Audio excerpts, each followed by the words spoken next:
Tonight's program is called Ministry and Witness in a Time of Discord, and it is the second half of the two-part plenary program.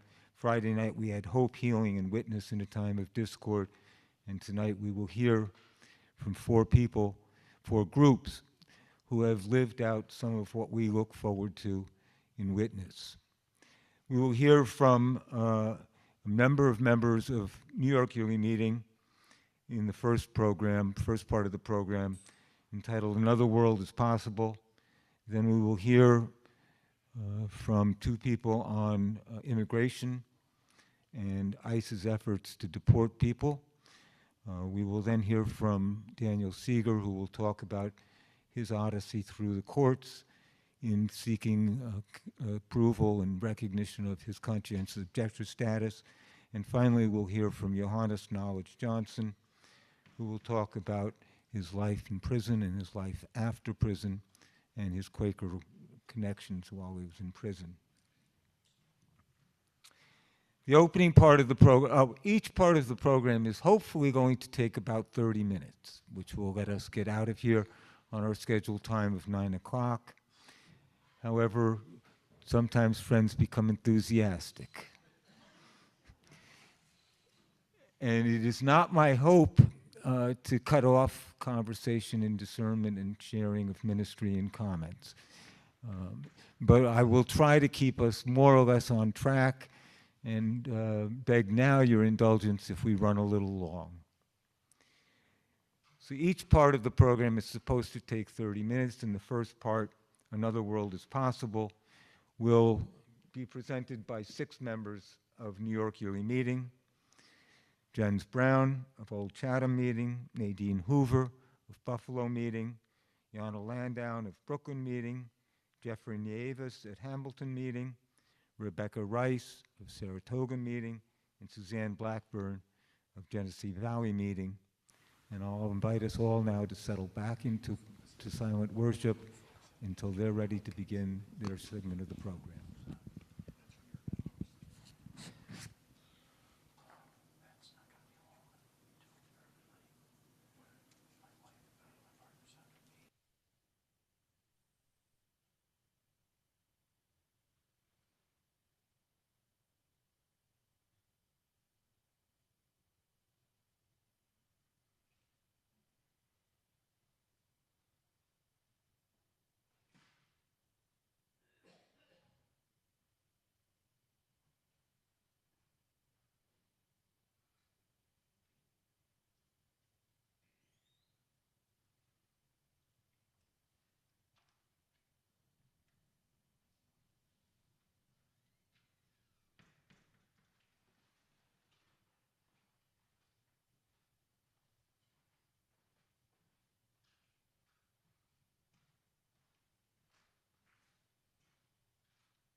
On seeing differently.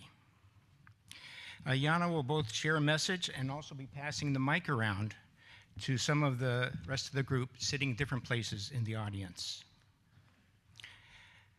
We hope the transitions won't be too distracting, but all the messages build on our theme. Atticus Finch in Harper Lee's book, To Kill a Mockingbird, said, "People generally see what they are looking for and hear what they're listening for."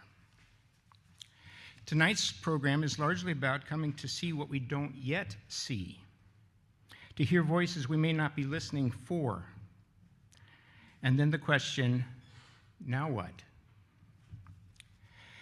Much of seeing differently, either consciously or unconsciously, involves changing, reimagining systems that cultures have put in place to answer specific questions of life.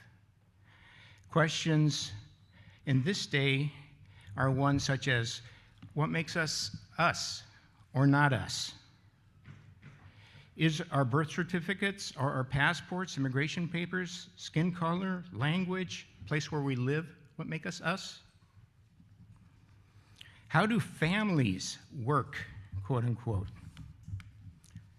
And what are expected ways for people to participate in society?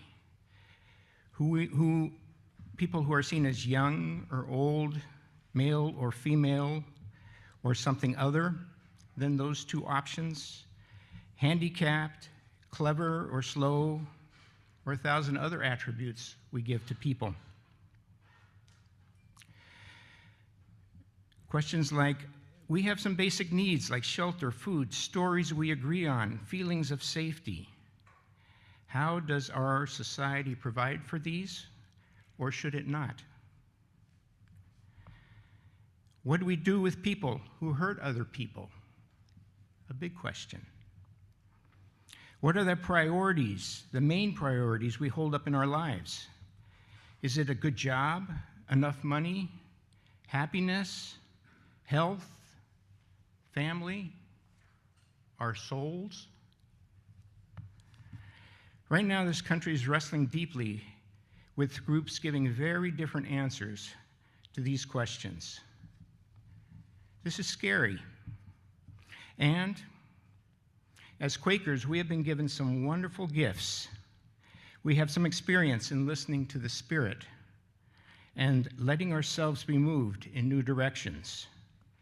Continuing revelation is a concept we use often, or speak about often. This sometimes comes from emerging leadings, sometimes from listening deeply to and exploring our discomfort. It happens by paying attention to the question, why does this not feel right? What would feel right? We encourage each other to share our stories in ways of testing our leadings. And these leadings are with some regularity enhanced, deepened, and supported because they happen in community, not just in our minds or our own bodies, but in a corporate body. You have received leaves as you came in, and Jana will be explaining a little bit about that. In the next minutes, as Fred also mentioned, Jana will speak and then pass the mic to Jeffrey Navias, to Rebecca Rice, who will be online, Suzanne Blackburn, and Nadine Hoover, who will all share a leading in seeing differently. I will conclude by sharing a few concepts I've come to see differently and how I've been changed by them and how they're not yet resolved in any way. Jana.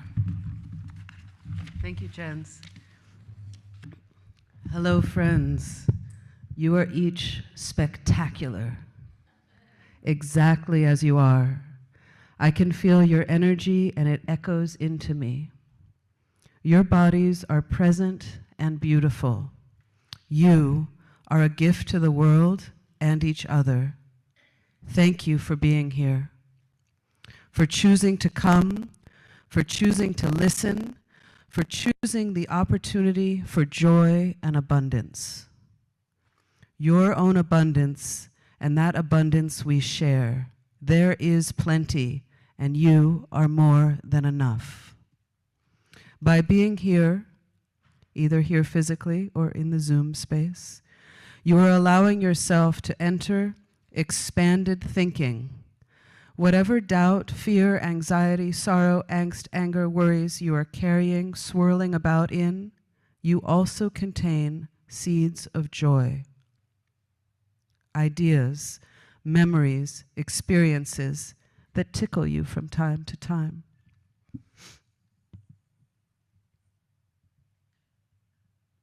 I invite you to visualize one of them now.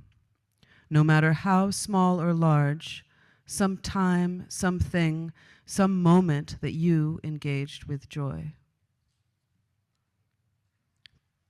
Picture the radiance of that moment. Visualize.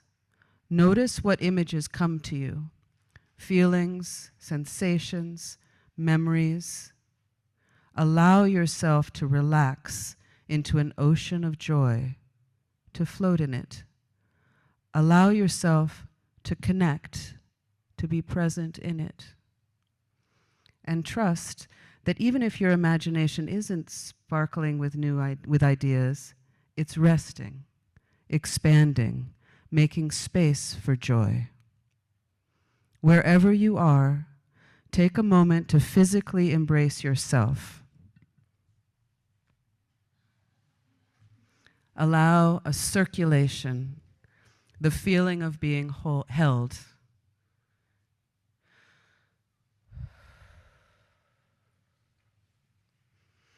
When you open that embrace, allow yourself and your light, your energy to expand and stretch into the room, into the world surrounding you. Allow your light to spread out from you. Keep spreading it.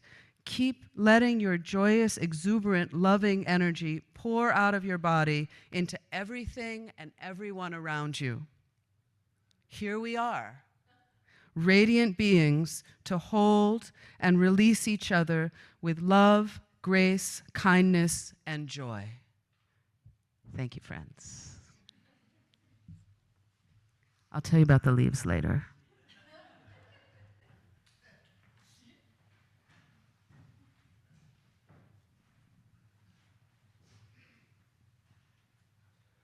I'm Jeff Renavius from the Hamilton Meeting. Many years ago, I was teaching a theater program at the Onondaga Nation School. And, need to write up? And I was working with Audrey Shenandoah, a clan mother. And I said to Audrey, when's the big harvest celebration? So I can mark it in my calendar and not come out to school while you're closed during that time. And Audrey thanked me for being so thoughtful and said, Jeffrey, when will the pumpkins be ripe this year? And I closed my calendar, and Audrey graciously just let me sit there with that moment. When will the Over the years, I've thought about that question. And I realized that I'm part of a doing culture. Most everything we do is based around organizing, doing. And I was working with a community that I would describe as being a being culture. And it's different than a doing culture. Their relationship to the earth, to each other, to their values, even to what they find humorous, is somewhat different.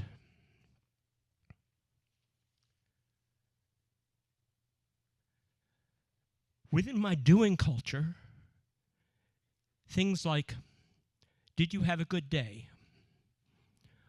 Well, let me think. What did I get done today?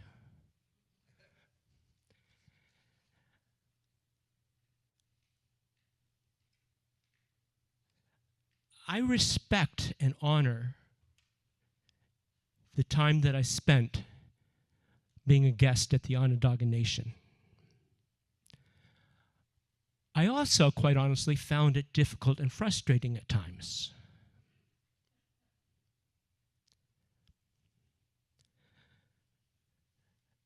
I have a sense of time. I have a sense of our shared time together.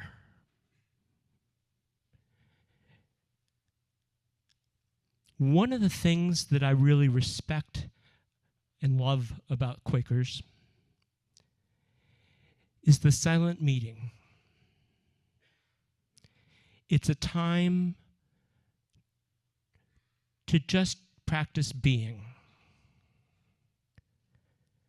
I try not to bring lists of things I need to do into the meeting for worship with me.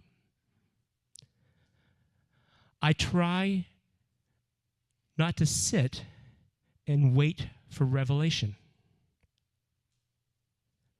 Just be open.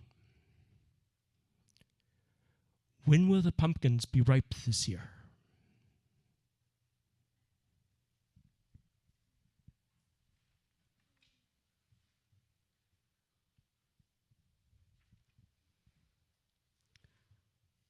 To Rebecca.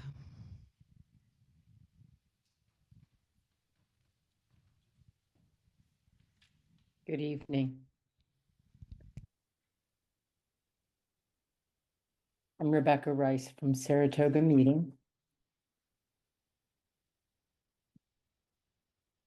Many of you know I'm a farmer. Can you believe that our food choices have the potential to poison earth, water, and air? That the lives of all beings are at stake. Until recently, I told everyone that if they weren't growing their own food or didn't buy it directly from a farmer they talked with, a farmer that they knew, someone local who was growing food, that they should look for a label indicating that the ingredients had been organically grown. In October, I attended a farm conference and found out I was mistaken. It turns out that when the organic standards were changed a few years back to allow hydroponic growing, the details went outside of the age-old agreement that building healthy soil matters. When a corporation wants to make money selling, quote, organic produce, they flatten the land, poison the soil, cover it with plastic, place plastic containers with a filler fiber, usually rock wool or fiberglass, on the plastic ground cover. The produce is grown using water mixed with chemicals delivered through plastic tubing. The contaminated water is ultimately dumped into the groundwater. This process directly destroys soil and water, while it indirectly destroys the air with petrochemicals. I was pretty shocked. I wondered what produce is grown that way, because I don't see a lot of hydroponic labels. They don't have to label it as hydroponic. Blueberries, raspberries, strawberries, melons, tomatoes, squash, cucumbers, leafy greens. The list is endless. When we understand that our food choices have the power to save Earth's environment, are we prepared to make changes? Are we ready to create new testimony together? Thank you.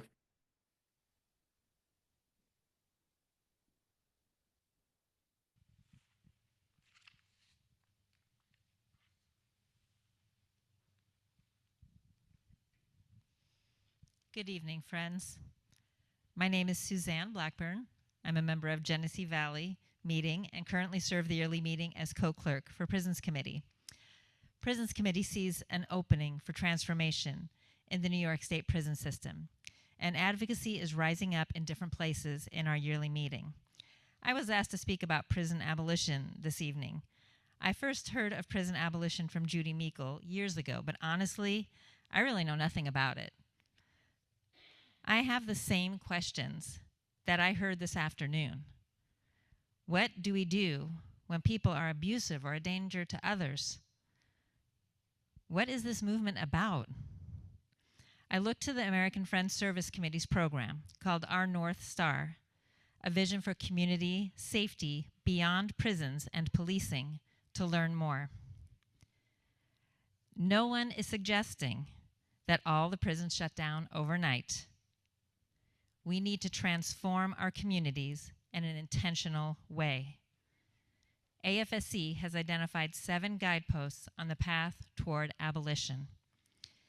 They are embrace healing and accountability, invest in public health and community needs, support community-based reentry, decarcerate, end criminalization and surveillance, end prison profiteering, replace policing with community-centered safety. This is the kind of world I want to live in. The shift is from punishment and isolation to a community of care and restorative justice practices. The movement is grounded in the faith that transforming power flows through each of us and around all of us, connecting us to one another and to the divine. Many of you will recognize the phrase transforming power from the Alternatives to Violence project. I use that phrase this evening because for me it captures what it means to live as a Quaker. And I want to lift up how much we have learned from people behind the walls in the 50 years since the first AVP workshop took place at Green Haven Prison. I learned from Judy Meikle that when we are advocating for reforms, we can look at change through an abolitionist lens. What can we ask for that reduces the prison population right now? What steps could we take to bring us closer to any one of those 7 guideposts? I have a lot of questions about the abolition of the prison system as we know it, and I invite all of you to join me in exploring what it would mean to be on this path for our yearly meeting and the communities in which we live.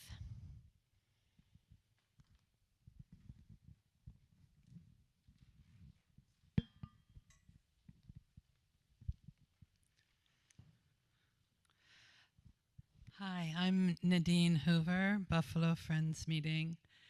And openings build on each other. We have this saying, "Mind the light and more shall be granted thee."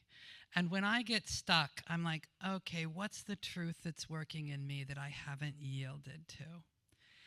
And I noticed that what I'm yielding to now grew out of from my childhood. When I was a teen, I remember saying to people in my meeting, you know, I just learned that dyeing toilet paper is really bad for the environment. And they said, okay, that's interesting. And the next time I was in all of their houses, everybody in my meeting had changed their toilet paper. Sue Turner was amazing, and she always had her toilet paper match her towels.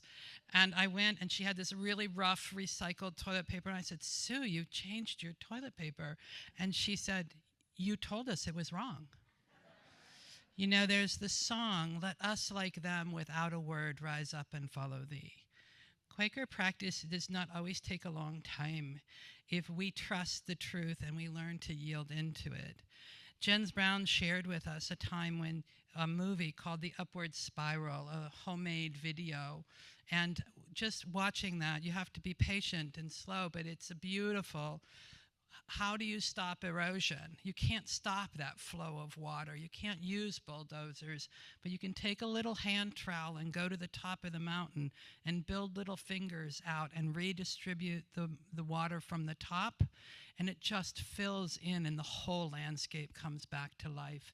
And that gave me this insight that the problems we're facing are a lot about wealth accumulation. The accumulation of wealth is socially erosive. It is destroying. So every time I buy whatever brand name it is that everybody else is buying, I'm making kings, and then I complain that they act like kings. If I don't want that, I need to accept the inconvenience, the unreliability, the complications of seeking sources that are outside of that wealth accumulation system, which I thought, all I know are these brand stores. Where do you go? And it turns out there is a tremendous amount of production around me, little small production locally, and all kinds of new relationships that came out of this, and I am endlessly shocked. I convert more and more and more of my life to local production and relationships and simpler supplies in my life, which have completely enriched my life. I read a pamphlet, Citizens Over Corporations, Ohio, Northeast Ohio AFSC office distributes it. And it really became clear to me that looking at corporations as persons, looking at corporate charters as contracts, it's a failed social experiment. The corporation is a failed social experiment. Here is an insight that is like, but that's the nature of truth, right? It doesn't usually come packaged to our size. It's either like really small and it's like, not enough, I want more. Or it's like, wow, that's too big, that's overwhelming. But we as friends trust the truth. It isn't whether it's too small or too big. We yield into it and let it guide and shape our lives. We follow it to places we never imagined we would go.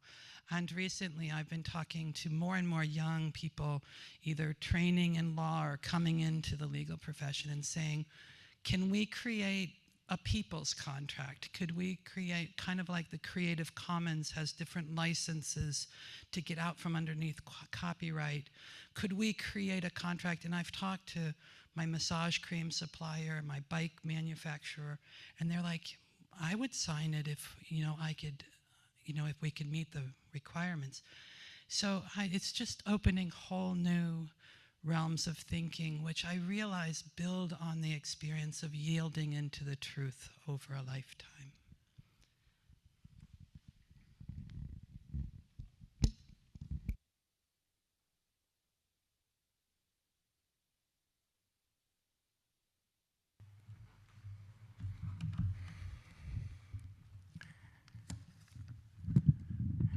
Wow.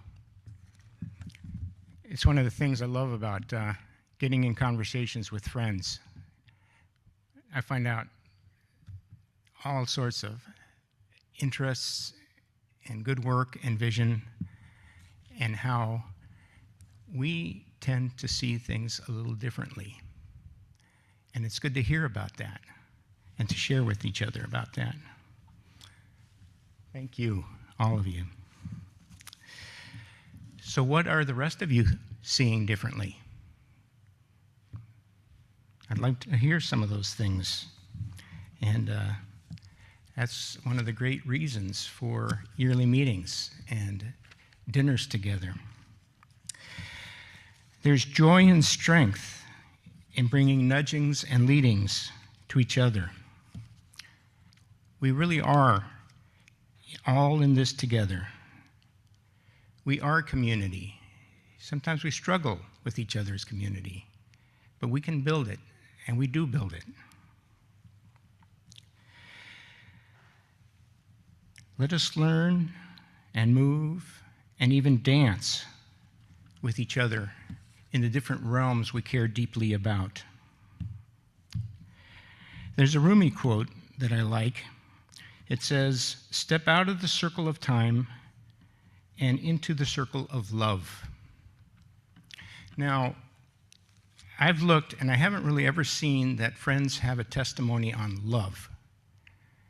Please share it with me if you've seen that.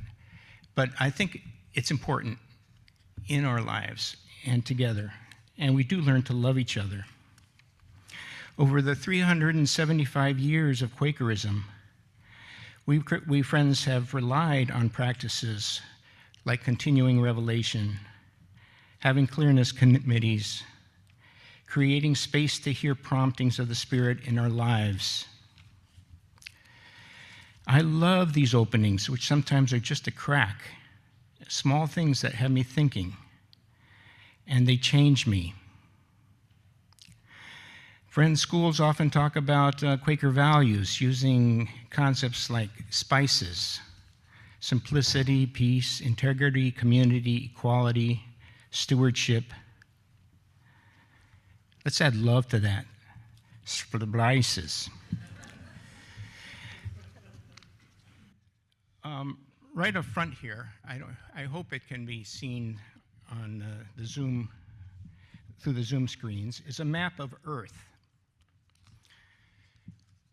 I ask, was it an accident that North America and Europe are almost always on the top of the picture in most maps of the planet that we see? I don't think it was an accident. Our globe is round. This could be sideways, and it would still be accurate. How do we feel?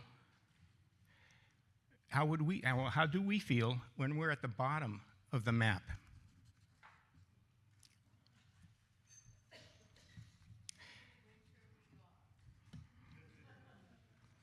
Every winter we are.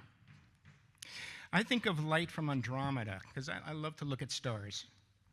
I can see it on a clear night, and scientists tell me that light left Andromeda 500 million years ago, and when I see it. I look at my wristwatch, and I think about 500 million years. My wristwatch controls much of my life these days. I am here at this time, I have a meal at that time, I meet my friends at another time. It's a perspective, and I live with it and make choices about it. I think about our bodies. Scientists say we are somewhere around an average of 60% water. If you put us in a compressor, a compressed thing, and squeeze us all together, 60% of our weight is water. How do I use, treat, consume, waste water? Has the water in you been in me? Has my water now in you? It's possible. What's this say about us, the community? My wife Spee and I lived in Gaza for a time. She has Israeli relatives. Humans cannot live if they don't live in a place. That's what the world is. It's a place. What is the distinction in quality of life when people belong to a place rather than places be seen by humans as belonging to them? Think of how I think about how I might live differently if the place where I lived was where I belonged.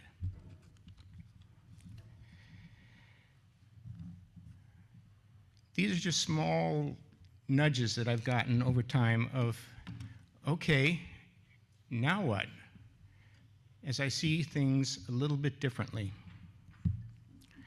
And with the tools of discernment, love, perspective that we have at hand as friends, that we have inherited from some pretty wise people, we might be able to move and change the perspectives that lead to things like the mess I feel the country is in at this time.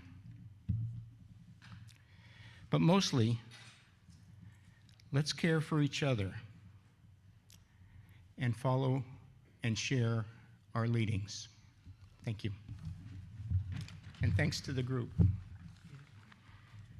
Thank you. And the invitation with the leaves and also online in your chat is to write down a leading or a nudge that you're having, and you can share pens with each other, and you have the entire rest of the program to do that if you feel so led.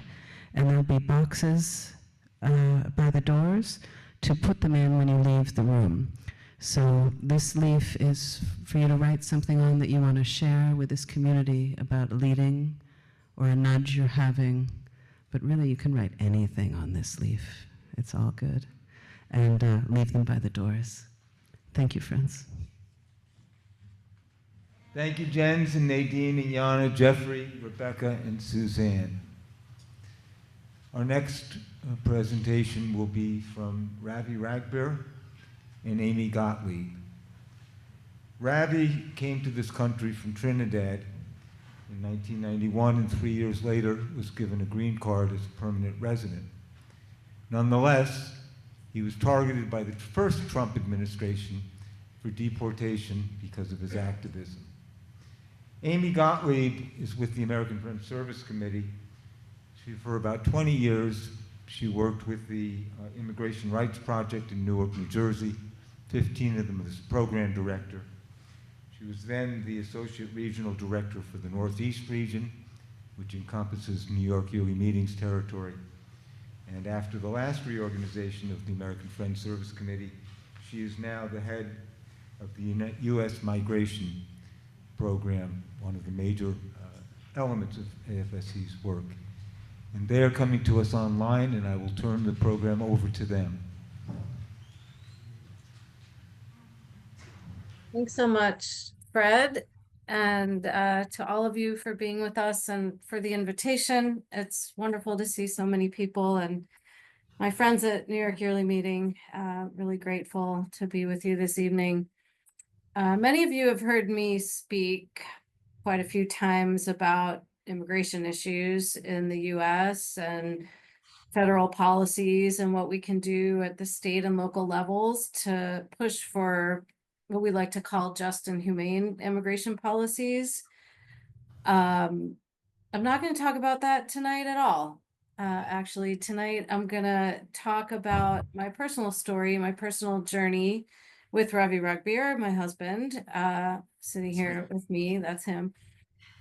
We've been married since 2010, so going on 15 years. And Ravi has been facing deportation since we met. We met as activists. We met, Ravi had been in immigration detention for quite a few years back in 2006 to 2008. And when he was released from immigration detention in Alabama, came back to New York City and became active immediately in kind of fighting against the detention and deportation systems. I was doing that too. We met, we found love. I appreciate the framing of Quaker principles to include love. We talk about love a lot at American Friends Service Committee, working, organizing, advocating from a place of love. And so we met and we were organizing and we were doing a lot of things together, and we fell in love and got married. I'm a US citizen. I was born here, raised in New Jersey, have lived in Brooklyn for over 30 years.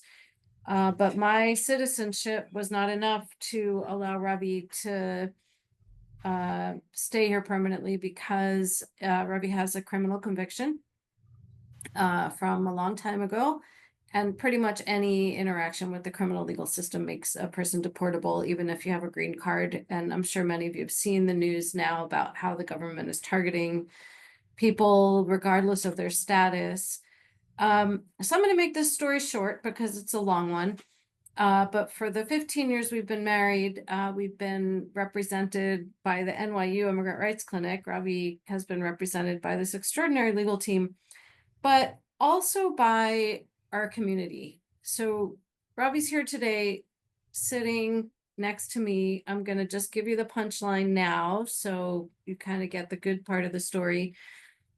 On January 19th of 2025, President Biden issued his last set of pardons, and Ravi's name was on that list. We didn't know that Ravi was going to be getting a pardon. We have pushed for a pardon for Ravi for the criminal conviction since 2016. It's a long and windy road, how we got there. And that last week before the inauguration of President Trump was probably the worst week that I've ever experienced, with not knowing what was going to happen, whether, Ravi was going to be able to get a pardon. A pardon basically eliminates the reason that the government is able to deport Ravi. So we have this federal pardon now, but there's still a journey. There's still work that has to be done in order for Ravi to get his green card back. But I share that to say that that happened. We've reached that point, because of the power of community. Because we, from day one, and even before we got married, I was part of this group, had a defense, we call it a defense committee, right? It included lawyers, but it also included friends, organizers, people who have communication skills, people who really sort of have the skill set that it takes to take all of the different pieces and build this platform from which all of our work continues to be done. And so we reached this place. It was between Ravi being arrested by ICE in 2018, spending over 2 weeks in immigration detention again, getting released, and living in this kind of precarious situation for 7 years, getting to this point of getting a pardon, a presidential pardon, which, by the way, was also given to Marcus Garvey posthumously. So we should show you the document. It's like a list of 5 people, including Ravi and Marcus Garvey, got pardons. We got there through the power of love and the power of community and the power of believing and the power of faith and the power of all of the people who stood with us and were not afraid to say, I'm going to stand with this person. Yeah, maybe he had a criminal conviction, but that's one bad act. Like, I want to support this person regardless of what that history is. So in all of our work, we advocate for all people to get out of detention, to not be deported, to not face separation from their families. We're still in this work. We have clearly a large mountain to climb right now, but we're still in it and we're working because we believe that at the end of this road, we're going to get through this bad time. We're going to find a way where people's lives are respected, people are treated with the dignity that they deserve. And that Ravi's pardon, we like to sort of share this as a hopeful moment. It did come right before the Trump administration came in, but it became a light, you know? Somebody said to me the other day, we had the last bit of good news before the Trump administration came in, and holding on to that knowing that we can win, even if it takes more than 20 years, which is what it took Ravi to get this pardon. So I'm going to turn over to Ravi and let him speak a bit about the power of faith and community and others. And I'm going to look at my clock too to make sure we don't go too over. Yeah. So, you know, Amy talked about community. It was a community that is that the reason I'm standing here. And I, you know, Amy's a lawyer, and I always say this to the lawyers who are on this Zoom, on this meeting. In this particular instance, the lawyers were not the critical aspect of the work that was done. It is the community, and lawyers were just supporting the community. And this goes to the moment we are in right now, where you will see that this administration is literally denying or not even what's what I'm looking for. They're not following the laws. They're not following the courts. They are violating court orders. They are violating laws. They're violating everything, right? So where does the courts and where does the lawyers stand? And I think a lot of people are getting caught up in that because if we expect that Texas court is going to say to issue an order that is going to be anti the president, we are living in a dream world. So what do we need to do? We need to know. So one of the ways laws change, one of the ways that we have legislation is coming from the community. So our moment now is to step up, step forward. That goes to, you know, Amy talked about hope, where it brought hope to a lot of people. That, yes, we did throughout my journey, my privilege of being able to speak, my privilege of not being afraid to speak up because I wasn't afraid to go back to Trinidad, my privilege of you know, being able to have and building a community around me that I could walk into places, I could take the risk, I could put my body on the line, but I did not put my body on the line alone. When I went in 2018, we were 90% sure. We were very aware that I would not be coming back out. And the community that went with me, that literally protested, stood up in front of the van. You know, 2 city council members got arrested to stop my deportation. When they went into court, they flooded the court. Whenever there was they had mobilized so much that it wasn't just about the Ravi, but it was about the larger community that's saying this is wrong and you need to change it. And the court listened. That is where we need to be right now. We need to step step out of our comfort zone, to step into that space. Now I know you all are Quakers, you conscientious objectors. Yes, conscientious objectors is about not going into war. I will say you are going into battle, right?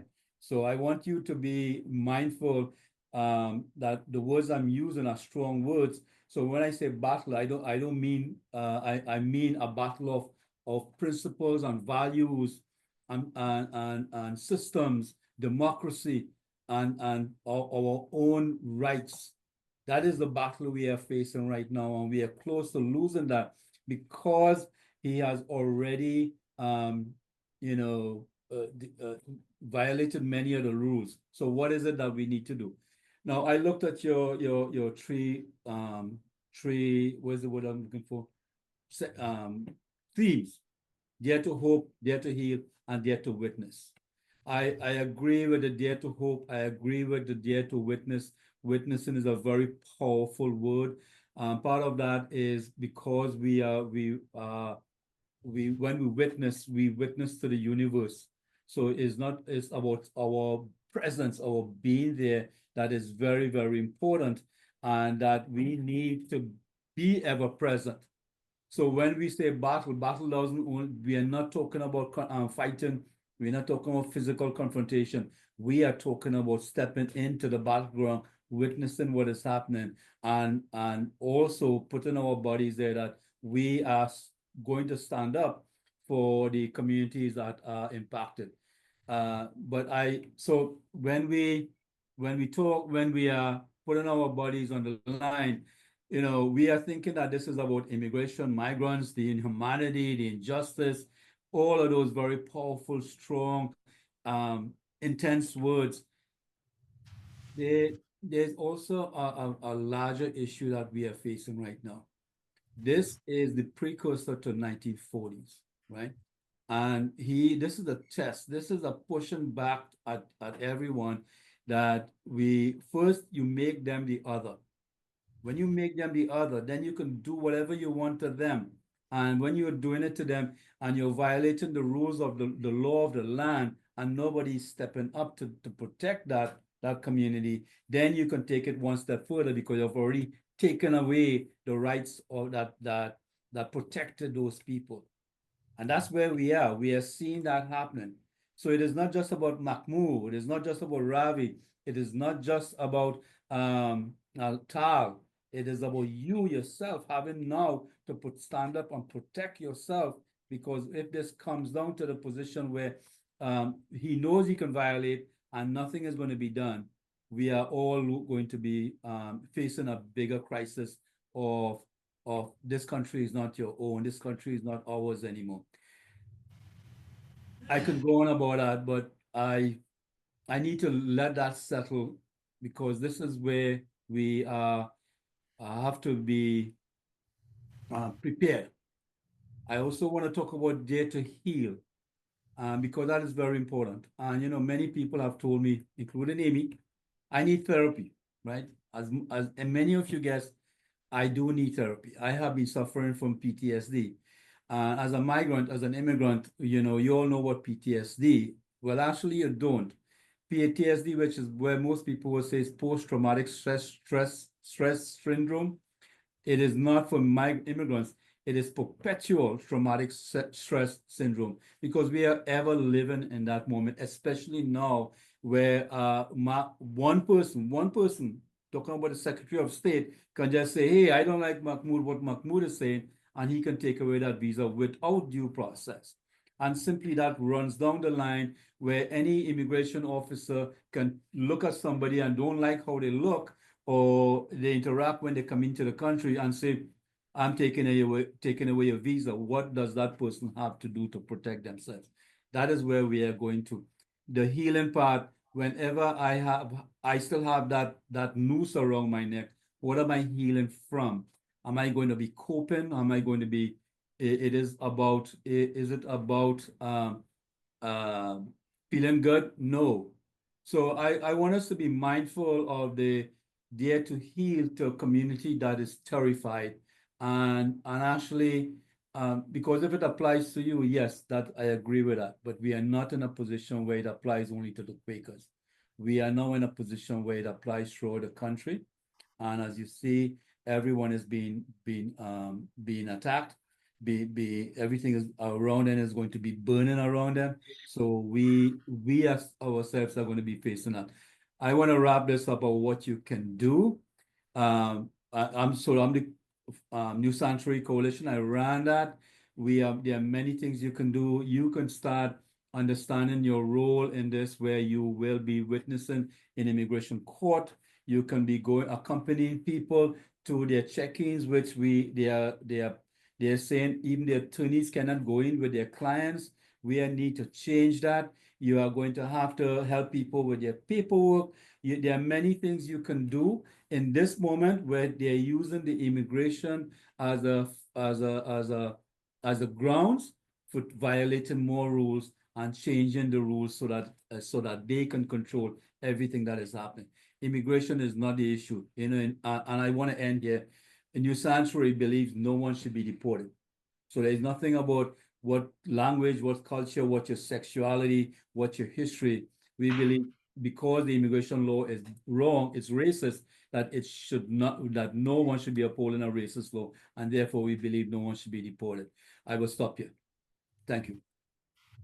Thanks, Ravi. AFSC also believes people should not be detained or deported. And I want to acknowledge that we have people here from all around New York State. And just to give you a little bit of sort of background, there's some ICE detention facilities in New York State. There's one in Orange County. Orange County Jail has a very big contract with ICE. And then the Batavia, what is it called? Batavia Detention Center, I think it's called, up in Buffalo, is also one of the largest facilities in the country. Immigration detention is growing. We have a ton in New Jersey right now, Pennsylvania.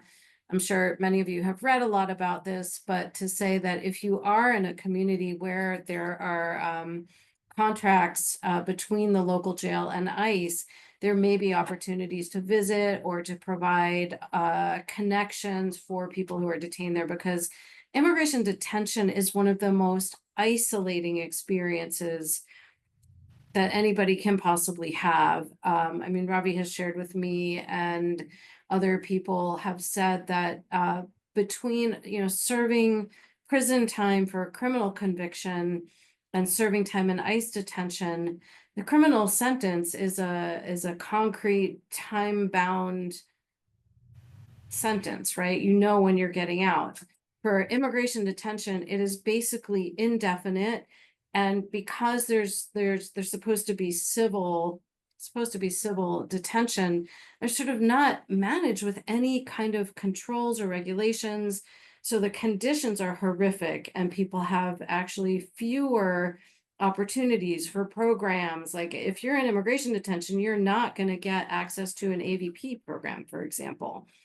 You're not going to be able to do the same classes that somebody in serving a prison sentence would have. So, the system of immigration detention, as it is wildly expanding under Trump, is directly impacting our communities, all of our communities. I don't know if y'all saw the news yesterday, a couple days ago, a community upstate called Sackett's Harbor.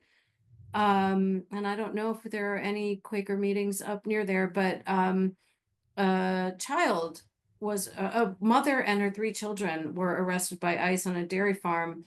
And it turns out that it's the community that Tom Homan, who President Trump has named his border czar, that's the town that Tom Homan is from. He has a house there. So there was a big protest there today, which is great. But you know, it's an example of it's not only happening over there. It's happening in all of our communities. And I think, as Ravi said, this is a moment where people with citizenship privilege must stand up, must witness, must support, must accompany, must document, must denounce, must use their voices to ultimately create change. And that change that gets us toward humane immigration policies. I'm sorry, I have to add 2 more sentences. I apologize for taking extra time.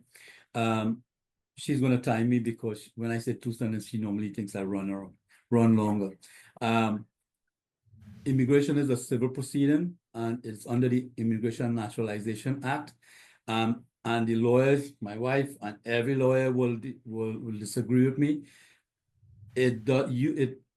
The way I have been talking about immigration officers, they have no jurisdiction over US citizens. I will repeat that. They have no jurisdiction over US citizens. And yet you all are afraid of them. I have not seen a US citizen that is not afraid of an immigration officer.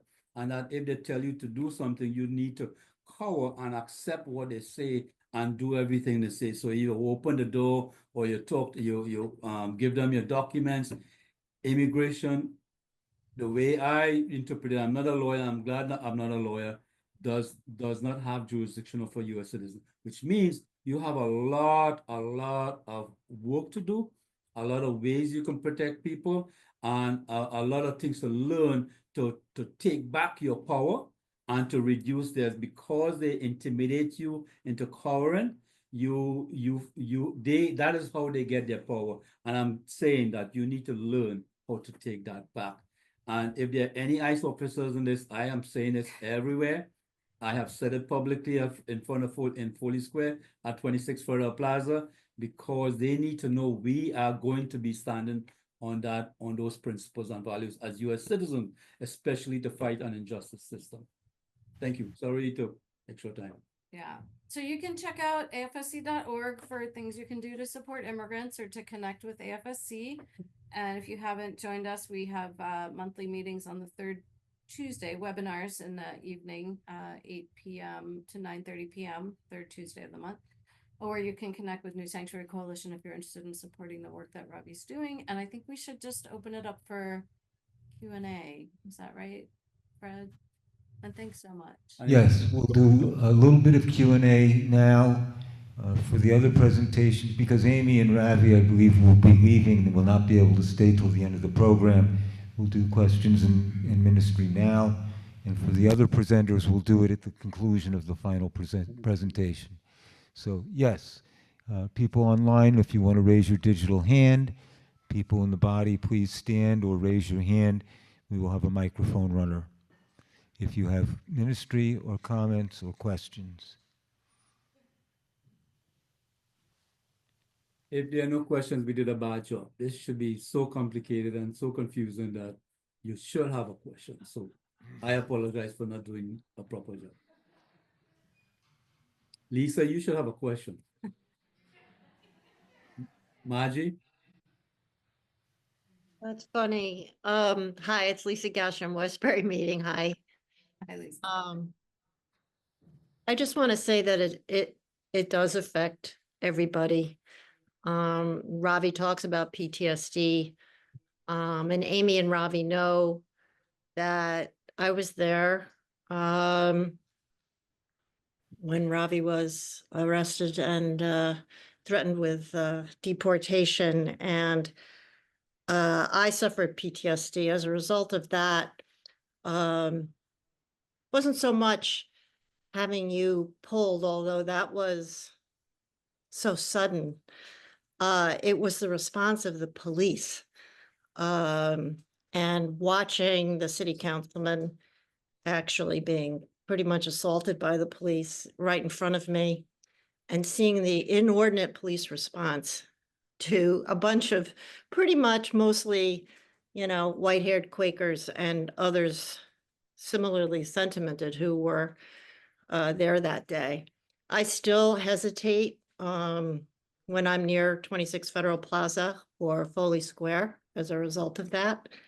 I saw buses being commandeered by the police to block the streets, people banging on the van that was transporting you. And I've kind of wondered why I've had such a strong reaction in some ways to what's happened up at Columbia.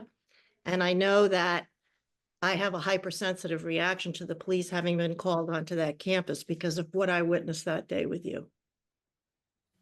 Lisa, that's correct. A lot of people who have spoken to me about what happened that day does have PTSD, right?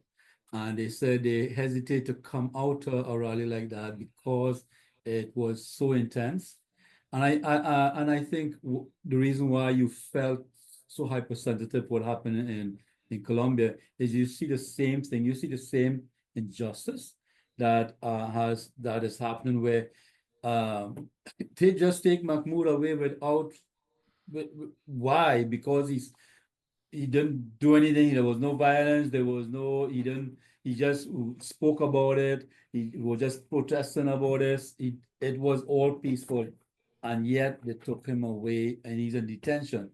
And one guy can say, well, the country gave you a green card, but I don't care, I could take it away from you.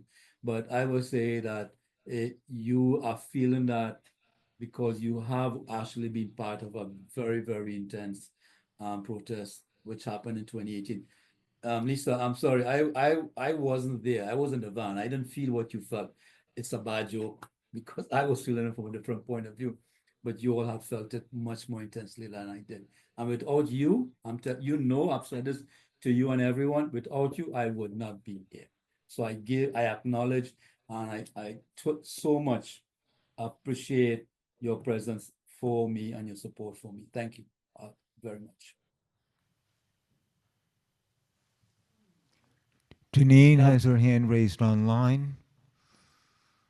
Hi, everybody. I just want to confirm that a few weeks ago, during worship sharing that happens twice a week at Pendle Hill Worship, I was paired with someone from Florida who has regularly, for a long time, been visiting people at immigration detention centers. And I was floored by that. I had no idea that that was possible. And I just want to confirm that yes, people do this. And I'm so glad you talked about it. Thank you. Yeah, there are a lot of there are programs visitation programs. Church World Services lead a lot of that. You have First Friends in New Jersey. AFSC doesn't do that particularly, but they will connect you to those communities that do visitation work. In Buffalo, there is Migrant Justice, I believe. But so they are there. They have to be very careful because for them to get into the detention center, they cannot be recognized as taking part in protests or rallies, right? So this is how crazy it is. So I would want you all to be, and we need people who are visiting, but I also want to say that there are many things you can do that was just as strongly and very much important. I am working with a guy, I want to get a guy out who has been there for over 1,000 days, right? Over 3 years. His conviction is on appeal, everything. And this was a fight between two friends. And he's been there over 3 years and they don't want to release him. So what I will say is we will be making calls, writing emails, etc.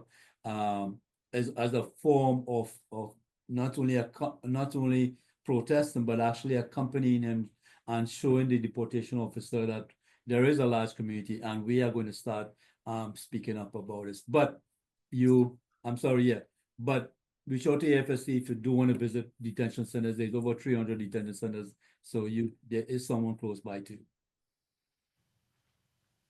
Amy's going to talk next time. I talk too much. We have Sarah has her hand raised here, and then we'll hear Julie online. Hi, Sarah Way, Brooklyn Meeting. Ravi, I know you've been having new sanctuary meetings in Brooklyn on Thursday nights, and that there's a Brooklyn friend who's been the contact person for doing some accompaniment of minors going to immigration court on Tuesday mornings. Can you speak more about that? Thanks. So one day I called Amy and I said to her, do you know that they're deporting a 5-year-old child? And she said to me, yeah, we know. We have represented 2-year-olds. Now those toddlers, those infants, those minors is not given a lawyer in court, and they have to defend themselves. Funnily enough, in 2018, an immigration judge said, that's not a problem. I can teach these kids to represent themselves. And after I teach them, they are good to defend themselves. And this was a reasonable judge. Coming back to your question, Sarah, this court is on Tuesdays at 290 Broadway, which is next door to 26 Federal Plaza. And we are going into court. Many of these children do not have representation. If they do show up, they are terrified, they're afraid, and obviously they don't know what to do. So we are connecting with them. We are helping them with change of address. We hopefully will be able to help them navigate through the process. But because they don't understand the process, those kids who do not show up will lose the benefit of an immigration hearing, which is especially for many of them will be special infant juvenile status. Okay, so Tuesday mornings, but if you are in Brooklyn, New York, or you do want to connect to this, even if you don't live in Brooklyn, connect to Jonathan Flock, right? And in the Quaker House, or go back to our site, www.newsanctuarynsc.org, and you can sign up, and we are going to start sharing what you can do for the Tuesdays. Yeah, and just to add one thing to what Ravi was saying, I don't know if you've all followed this, but one of the major programs that was just cut by the federal government is funding for legal representation of unaccompanied minors. So that means that thousands of children around the country now are going to be losing their lawyers, and organizations that have these federal funds are kind of shutting down, there's like over 1,000 attorneys that are going to be losing their jobs. Apparently, a judge ordered on Friday for them to reinstate the funding, but the government said immediately we'll reinstate it, and then we're cutting it again. So just to share that piece. And the Supreme Court just issued a decision on against Massachusetts, where the judge said you have to reinstate teachers' grants.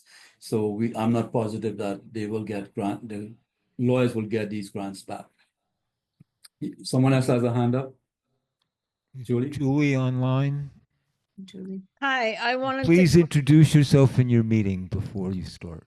Oh, my name is Julie Finch, and I'm a member of 15th Street Meeting in New York City. I just wanted to go back to the incident that Lisa Gastrom spoke about. And I saw Jermaine Williams roughed up by the police, and it was such a racist thing that they grabbed him. And I've never forgotten it, and I'm still shocked about it. So thank you. And good luck to all the unaccompanied children. So Jumani's, the museum, one of the museums reached out to him and asked him to donate his suit to say, this is what happened at that protest. So it will be on exhibit, because it was so intense, and because, as you said, Julie, it was definitely racist. Kenneth, Julie, it seemed that you were there. And again, I want to share how much I appreciated your presence. Oh, that's fine. Thank you. Thank you. Thank you again, Ravi and Amy. We're going to move to the third presentation. Apologies for long. The third presentation is from Daniel Seeger. Daniel grew up as a Roman Catholic, and in his younger years found conscientious objectorship as a matter of conscience, and he applied to be recognized as a conscientious objector by the Selective Service Administration at a time when we still had a draft. He declined to put his conscientious objector belief in traditional religious terms. And as a result, the Selective Service Board and the courts concluded that while his beliefs were sincere, he did not qualify to be recognized as a conscientious objector because it was not in a traditional religious setting. Those of us who are lawyers know Dan's name because he took that fight all the way to the United States Supreme Court. And in a case called United States v. Seeger, the Supreme Court recognized that non-theists can also have consciences, and that those conscience objections are worthy of recognition. And with that, I'll turn the program over to Dan online. Dan, the body is yours.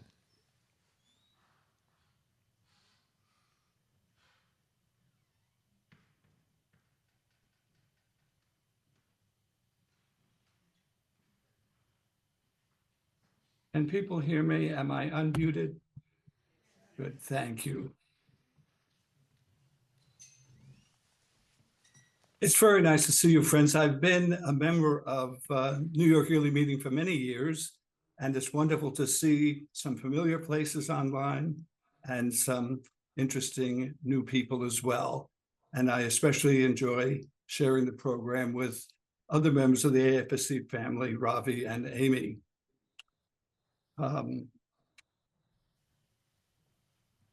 In the little time available to us, I thought I might just touch on three things. I'll talk a little bit about my personal story. I'd like to talk a little bit about the Quaker culture which supported the case in the middle of the last century. And then at the end, I'd like to reflect a little bit on what this all might mean for us today. After all, this happened a long time ago. I was born 89 years ago to parents who were suffering through the Great Depression. As has been mentioned, our family was Roman Catholic. Two of my father's brothers were priests, and one of his sisters was a Dominican nun. So Roman Catholicism was a strong theme in the Seeger family life. When I was a child, my grandmother sprinkled me with holy water whenever she got the chance, told me how wonderful it would be if I found a vocation to enter the priesthood, and showed me cellophane-wrapped rose petals, which had fallen from the sky with images of the Blessed Virgin Mary on them. My inability to detect the image of the Blessed Virgin on these rose petals was the first disquieting inklings I had that I was not going to measure up in holiness to the family standard. It's really impossible for me to relate briefly to my reaction to the religious upbringing I was given. The long and short of it is that I bolted from the Roman Catholic Church the first chance I got and became a teenage agnostic. I attended Queens College, where I earned a Bachelor of Science degree in physics. And although physics was a major, I was required to take a course in Western civilization. It lasted for 2 years or 4 semesters and involved reading a series of excerpts from key thinkers, some Plato, some Aristotle, some Augustine, some Bonaventure, some Thomas Aquinas, some Adam Smith, some Karl Marx, some Sigmund Freud. The writings of Mohannes Gandhi found their way into what was called Western civilization. And in the mysterious way that the movement of the spirit occurs, I did not emerge from this course a Marxist or a Freudian or an advocate of the free market, but somehow the writings of Gandhi, Thoreau, and Tolstoy influenced me enough so that I began thinking of myself as a pacifist. I'm sure that the designers of this course had no such outcome in mind. It is probably a relatively rare thing that someone experiences a religious conversion which is not mediated by contact with another human being or with a group of people who model the faith perspective which comes to prevail in one's life. But for better or worse, I had what I considered a profoundly transforming and enlightening spiritual experience as a result of taking an academic course while having encountered no other live human being who shared the perspective for which I was reaching. Eventually, I somehow got the gumption to write to my draft board and inform them that I could not in good conscience undertake military service. I did not use the term conscientious objector because I did not know the term. It is hard to reconstruct the degree of naivete that was possible for a young person, a presumably educated young person, back in the 1950s. It was the Eisenhower era. No one had yet heard of a country named Vietnam. Americans were gripped by fear of Stalinism and were locked in a terrifying nuclear arms race. Earlier, during World War II, conscientious objectors were deliberately kept hidden from the public eye, working away from their home communities in forests and mental hospitals, so I did not know of them. The printed special form for conscientious objectors, which I eventually received from the government, was the first indication I had that there might be significant numbers of other people who shared my perspective. The form surprised me in another way. The first question on this form, beneath the great seal of an agency of the United States government, was, quote, "Do you believe in a supreme being?" unquote. The question was followed by a checkbox for a yes answer and another for a no answer. The second question was something to the effect, explain how your belief in a supreme being requires you to be classified as a conscientious objector to military service. Now, I was surprised that the government would ask me about belief in a supreme being. I was not a pre-law student, but I had heard of the separation of church and state. I contemplated the form for a few days, and eventually, in response to the first question about belief in a supreme being, I drew a third checkbox, which I carefully labeled, "Please see attached pages." And I proceeded to write 8 single-spaced typed pages about the knowability and unknowability of God. I felt I had nothing to hide, and that honesty was the best policy. After all, Gandhi's autobiography was entitled "The Story of My Experiments with Truth." Of course, unbeknownst to me, the Universal Military Training and Service Act of 1948 explicitly required belief in a supreme being as a prerequisite for anyone who was to be considered eligible for conscientious objector status. By failing to check the yes box, I had placed myself firmly outside the provisions of the law. The draft board, naturally enough, classified me 1A, eligible for military service, and summoned me to Whitehall Street Induction Center for a pre-induction physical. I was thoroughly perplexed as to my next step, and a friend from college said to me, "You better look up the Quakers. They may be able to help you." Knowing nothing at all about the Quakers, but having no other recourse, I looked them up in the Yellow Pages and found my way to the New York office of the American Friends Service Committee, where I first entered as a draft counseling client. A very significant contingent of young Quaker men had spent World War II as conscientious objectors in civilian public service camps. Many were chagrined at having been hidden in forests and mental hospitals during the war, unable to bear any public witness regarding their pacifist convictions.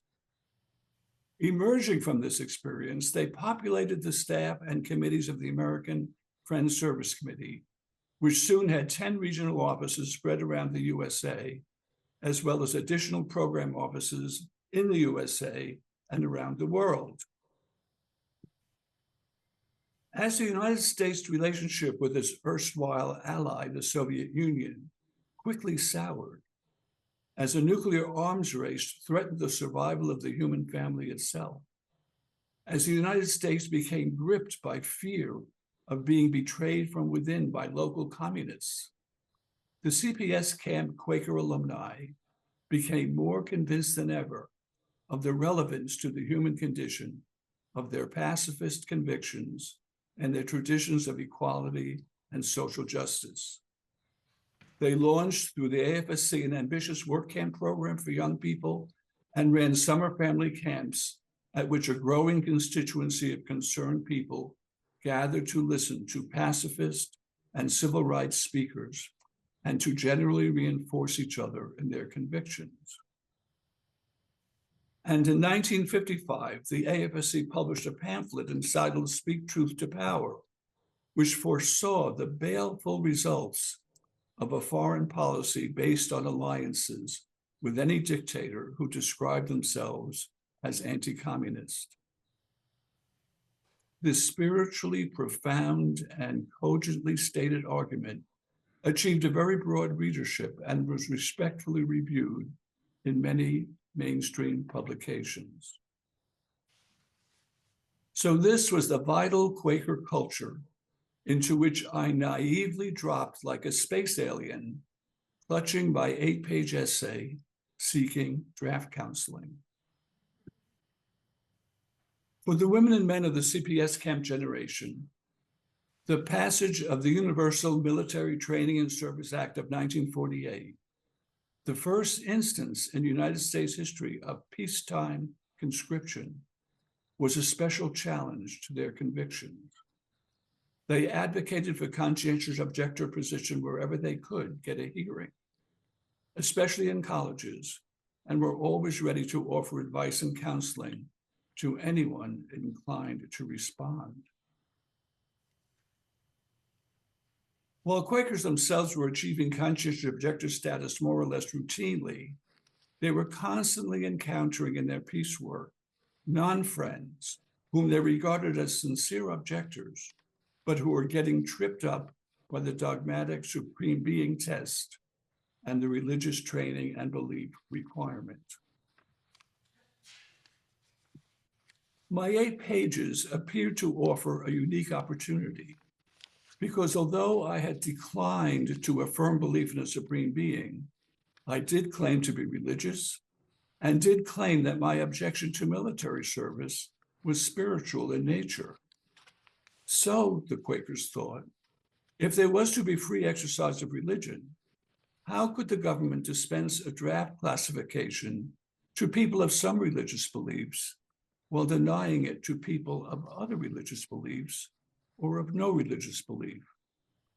Was this not an establishment of some forms of religion as opposed to others, and a clear violation of the First Amendment to the United States Constitution?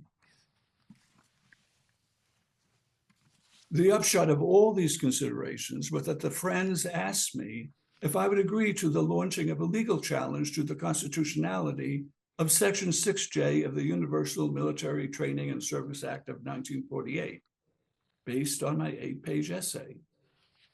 They explained to me that winning such a legal case was a very long shot, and that in the end, I might very well have to go to jail anyway. But from my point of view, it would seem merely a question of jail now or jail later, and I readily agreed. There followed a long series of adventures as the case was pursued from my local draft board up the federal government's executive branch to the President of the United States, then down to the bottom again in the judicial system from the district court, and eventually up to the United States Supreme Court. And as we all know, the United States Supreme Court delivered a unanimous verdict in our favor, and the supreme being question was stricken from the special form for conscientious objectors. By the time the case was decided in 1965, President Kennedy had begun sending Green Berets to Vietnam. This intervention quickly escalated into a full-scale war, precipitating an associated draft resistance and war resistance movement. Like other AFSC offices, the AFSC office at Rutherford Place in Manhattan became a center for draft counseling and draft counselor training. The entire office became a draft counseling center every evening once the day staff had left. Friends from metropolitan area meetings, Plainfield, Montclair, Ridgewood, Purchase, Westbury, and many others got trained and carried on draft counseling in their local communities. When the Seeger case was initiated, no one had an inkling of how hot an issue the draft was to become once the Vietnam War started. And the Seeger case was cited again and again by people of unorthodox religious views seeking conscientious objection from that awful war. To this day, I still meet people who say that because of my case, they did not have to go to jail or to Canada during the Vietnam War period. So why bring up all this history? After all, we are now in a different time with quite different challenges. Well, we study history because it tells us who we are and why we are the way we are. This sense of identity and tradition can help us discern how to respond in today's very different circumstances. While the looming crisis of the 1950s and 60s seems specifically to challenge the Quaker peace testimony, the constitutional crisis toward which we are heading today seems to oppose all Quaker testimonies across the board.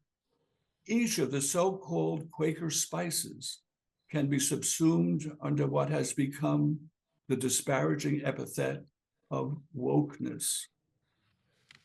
And this opposition to Quaker concern for non-discrimination, justice, care for the earth, and peace is fueled essentially by a movement among the less educated and economically left behind segments of the population who are being manipulated and exploited by the 1%, by the billionaires who are their true oppressors. An economic system in which half the population lives hand to mouth in a state of constant economic anxiety, while 2 or 3 individuals command as much wealth as the entire bottom half, is clearly a failed economy by any standard. And as friends, we cannot effectively witness to justice and peace unless we confront this conundrum head on. To do this, we will have to reach back in our traditions to long before World War II. We need to revive the Quaker culture and thought of John Woolman, Benjamin Lay, Edward Burrough, and Gerard Winstanley. I cannot outline in the time available how connections can be drawn between these early friends and our present situation. But a careful reading of their witness and testimony would lead us to 10 useful conclusions, and I will state each briefly in one sentence. First, number 1, economic questions are essentially matters of social ethics. Modern pundits try to convince us that economics is a science. There is actually no similarity between so-called economic laws and the law of gravity or the Pythagorean theorem. Who gets what, how, when, and why are ethical questions, not scientific ones. Second, the economy is not a meritocracy. The rich are not superior to everyone else in intelligence, creativity, wisdom, or moral clarity. 3, the earth, the common property of humankind, is the ultimate source of all wealth. Extrapolating from this early Quaker thought, we can also conclude that 4, greed is not good. 5, money is not speech. 6, corporations are not people.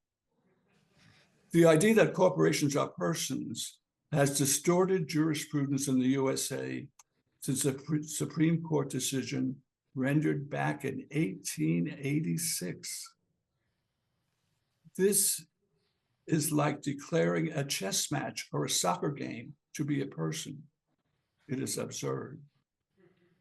7, the concept of a labor market is profoundly unjust.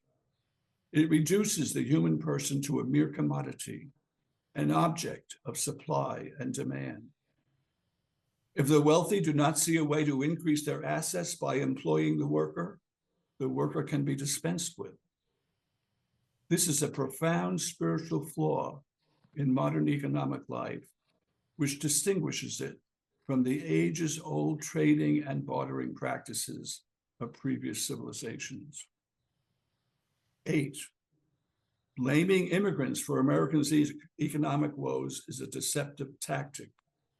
9, there are many economic and social needs which markets cannot address. Lastly, 10, capitalism pits us in a war against the earth itself, a war which threatens humanity's survival.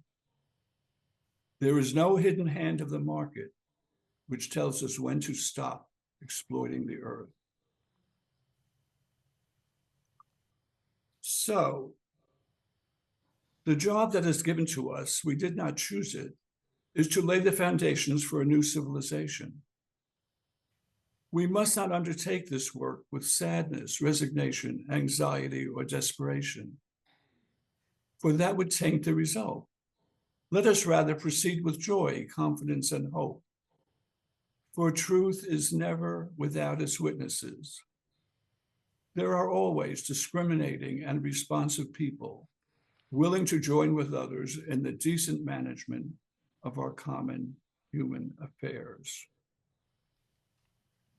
To quote the Quaker John Woolman, quote, "The creator of the earth is the owner of it.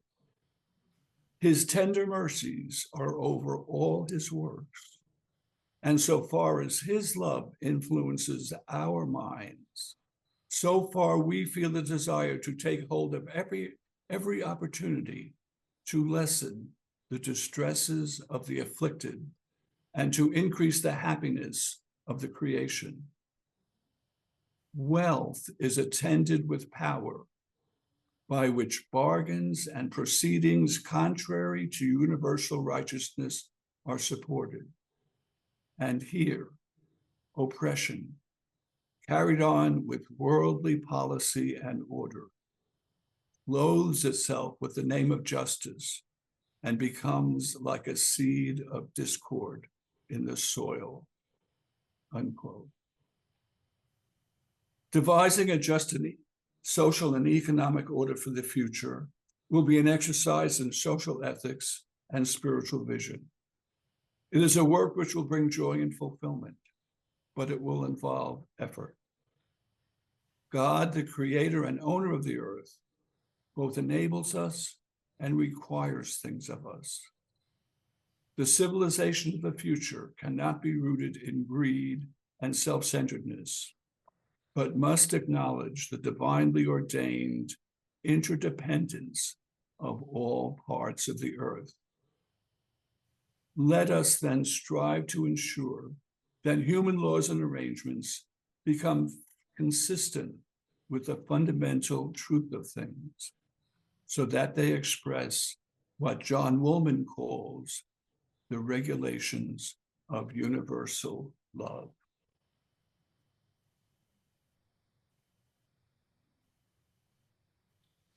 Thank you, friends.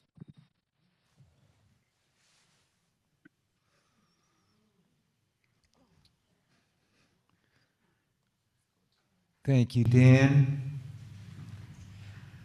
Our final presentation is by Yohannes Knowledge Johnson. Knowledge, frankly, grew up as a member of, as a person, as a punk in the hood. In his late teens and his early 20s, he found community with those who engaged in criminal activity. At 17, he was sent to prison for attempted robbery. At 21, he was sent back to prison for grand larceny and attempted weapon possession. And then in 1982, at the age of 24, Knowledge was convicted of murder, attempted murder, and robbery for a series of shotgun holdups of cab drivers in Manhattan that included killing a driver. He was convicted and given a sentence of 75 years to life. That meant he would not even be eligible for parole until 2055, when he would have been 99 years old. Knowledge spent the subsequent 40 years in the maximum security prisons throughout New York State, and he was granted commutation of his sentence by the governor a year ago almost, and then granted parole by the parole board in November. Knowledge, the floor is yours. My name is Yohannes Johnson. Everyone knows me as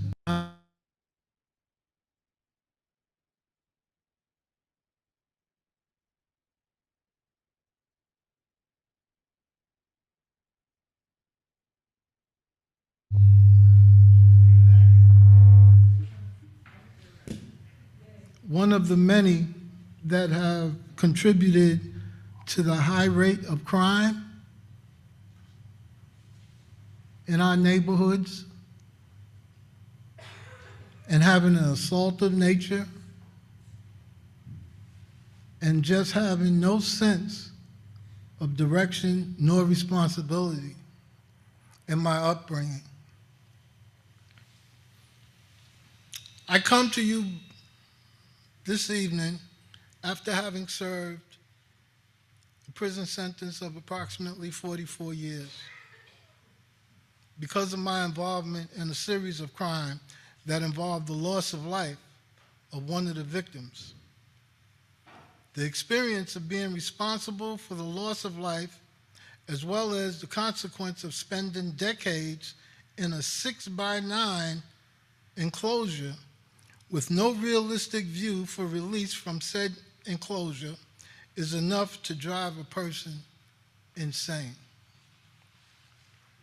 In fact, a guy I knew took his own life on Christmas Day, 2022, because he felt no one really understood what imprisonment for him meant, what imprisonment does to a person. So he vowed to show everyone on Christmas Day just how messed up prison is and what it can do to a person. He hung himself. The officer who found his body quit the job and has been under psychiatric care ever since, so I hear. And it is in this environment I spent the last 43 years of my life. I and other women and men carry scars of trauma like this and others that we witness, hear about, or become victims ourselves to as we strive to maintain a sense of sanity and not lose what little dignity we may have left. We all hope and pray that we do not become like him and so many others who became lost once they entered what an old-timer once called the tomb of the living dead. Once I was sentenced, I was in a fog. I knew who I was, I knew where I was, but I didn't understand why I was there. And I always thought every day, how do I get out of this? But the question that I asked myself the most was, what made me do what I did in the first place?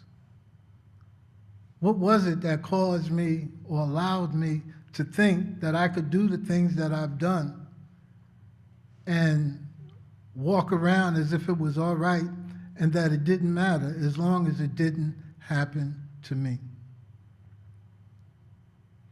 So throughout the years, I've experienced those thoughts.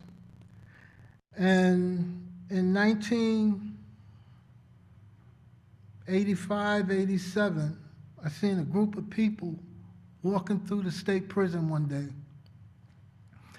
And I asked the guy who was standing next to me, I said, who's these people? Coming in every Friday night, they come in. Who are they? What are they doing? Who are they going to see? And he said, oh, those are Quakers. You should come on down. You should see them, talk to them, participate in the service. You might like it. So I thought about it. I said, yeah, okay. I thought about it for about 2 weeks. The third week I went down there. I entered that room and I never left. I can only say that attending that particular first service made me feel human again. I felt different because I was treated as if I was a human being, as if I was a person. My relationship with staff was as one can expect it to be, having been convicted and serving such a long sentence. But within that room, I felt a sense of being, and I felt purpose. So I continued to go.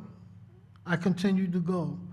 And I developed a relationship with members of the Poughkeepsie Friends Meeting and the Bulls Head-Oswego monthly meeting. And throughout my entire incarceration, whenever I was feeling as if I'm tired of this, I'm just gonna go out in a bang, do what I want to do, and I don't care what anyone else thinks or feels, I'd get a letter, or I'd get a card, or I'd get a visit, and it would be a Quaker. And I asked myself, what does this mean? How is it that every time I feel like just going to do what I want to do, that someone enters my life by way of writing or in person, and they just make my day. And that visit or that letter or that card gives me the strength to continue on and keep my head up. Throughout the duration of all this, I've helped many of the younger men that came through the system, to the point where many said, knowledge, they need to let you go. I said, tell me about it. Yeah, man, they gotta let you go because, man, you do so much for so many people. And my focus wasn't on me when I was helping them, in the sense where I wasn't thinking about the pats on the back I could get or what somebody can give me, but I was doing it because, one, they needed a sense of direction, and two, I was concerned that if they're in prison with me and I know the type of person that they are, and they're released from prison without having no sense of direction, then they may repeat the same mistakes that I made, and I might know the people that they make that mistake to. So I had a vested interest, not even understanding that that's what I was dealing with. A lot got out. A lot went home. We helped a lot, we meaning myself and others that thought like me and walked like me.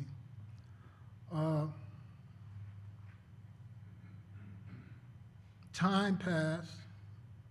I went through the courts. Courts wouldn't budge. They were hard-headed. Everything was, it's almost as if they had a note on my name, and anything that passed through the courts, it was to be denied. No relief. They sentenced me under what is known as persistent violent felony offender law, which means that I would automatically receive a 25-year to life sentence for any conviction, felony conviction, that I were to receive. And the judge, he was a piece of work.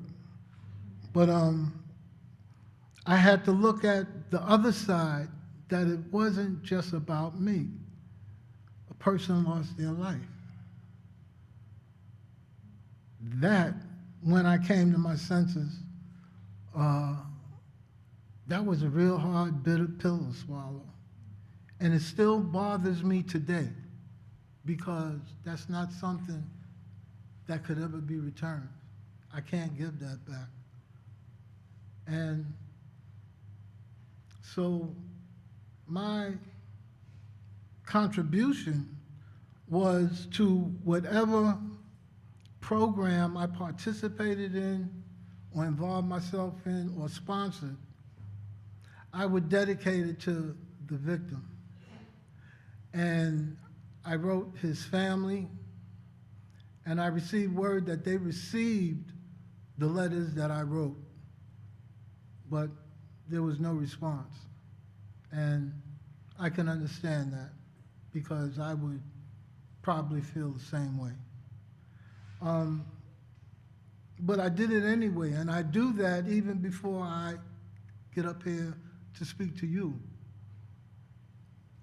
In his memory, I do this because this is my way of giving back. And while he cannot live out his life as I'm beginning to live mine,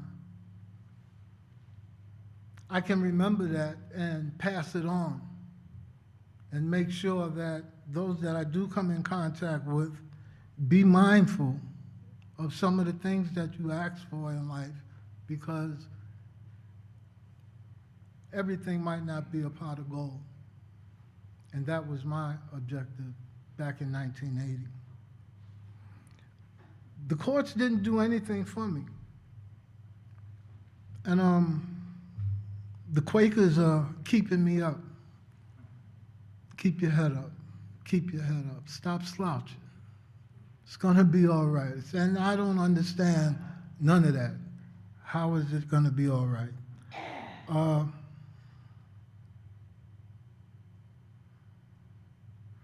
Then I left a particular prison. I was in Green Haven, spent 13 and a half years there.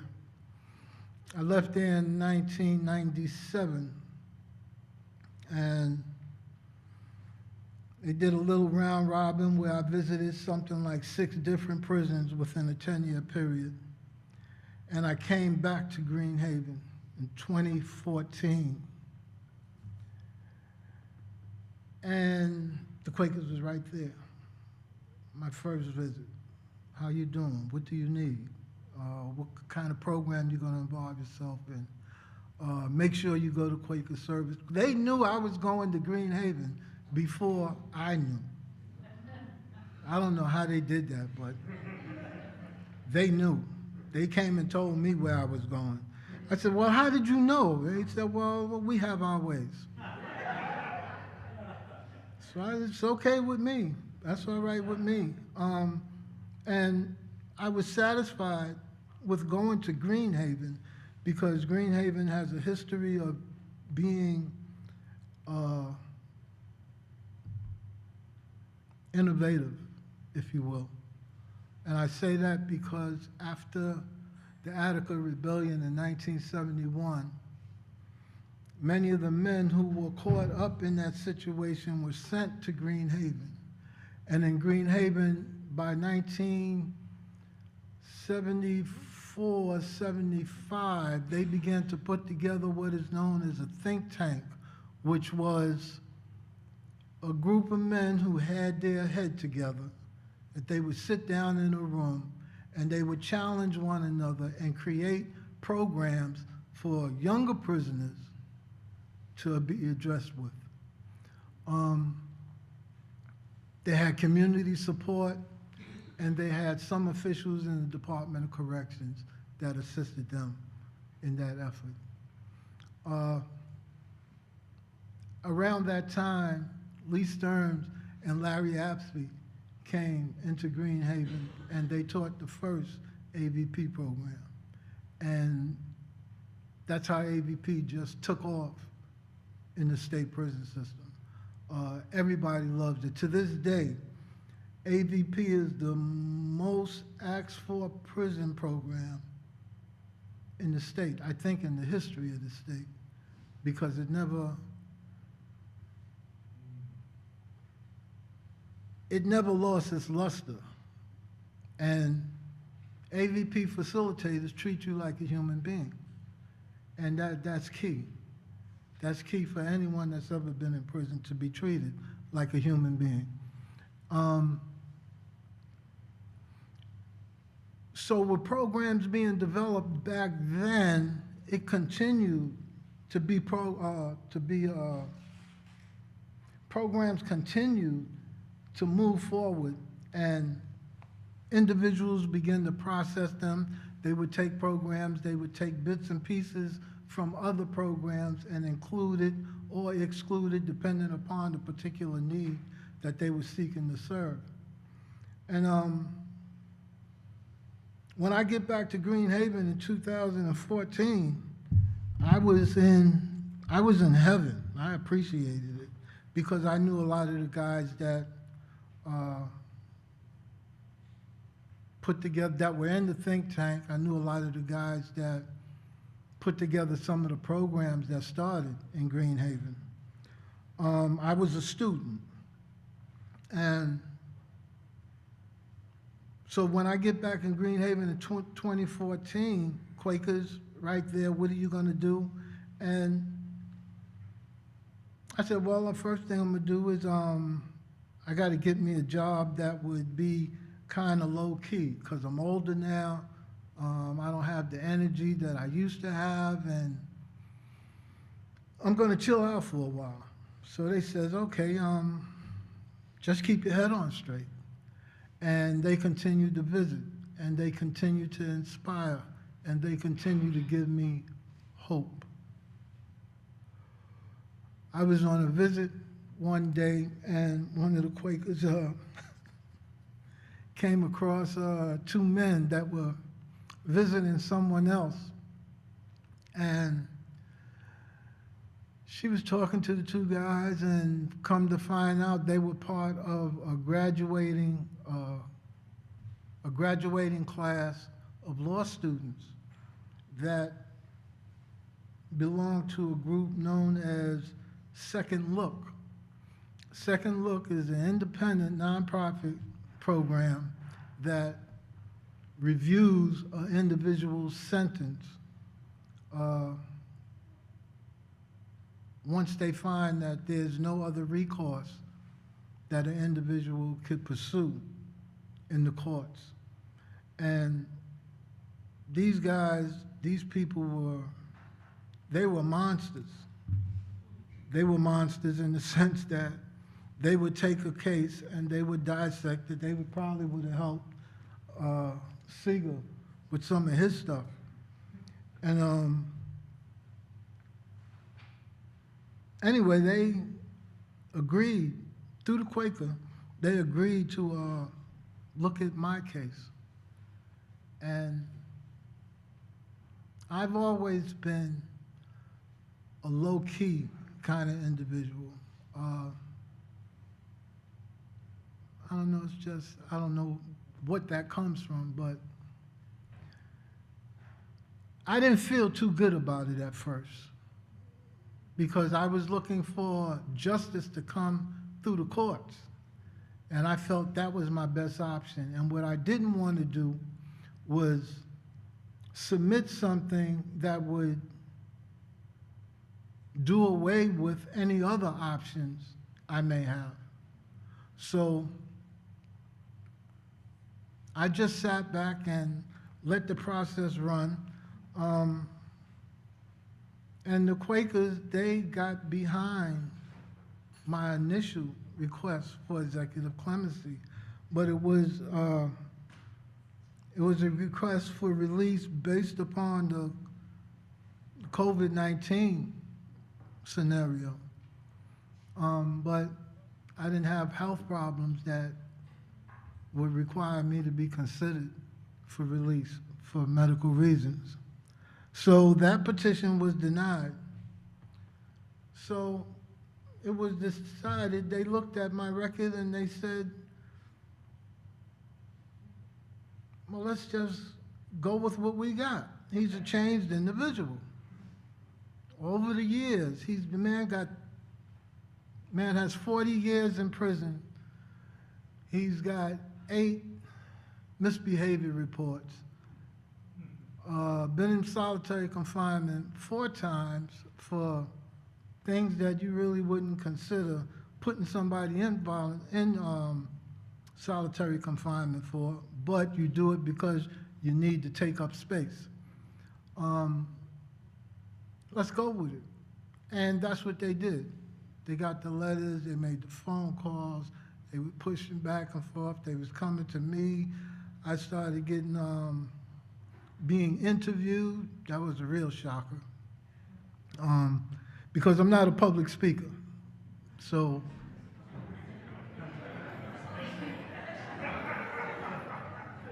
I'm not, for real, I'm telling you.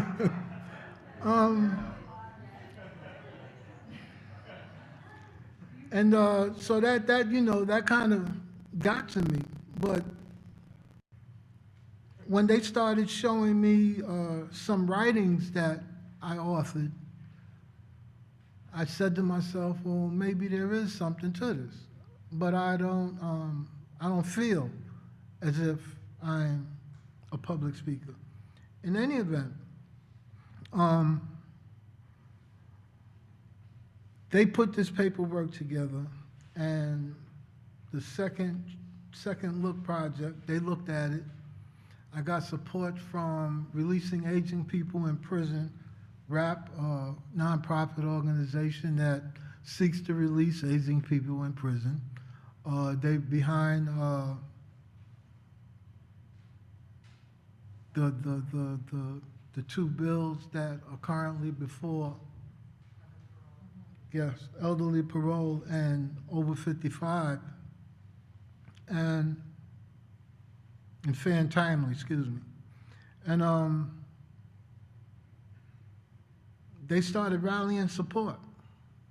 And Quakers was right there in the lead. So we were, I was in the visiting room with Solange, she's my lifesaver. And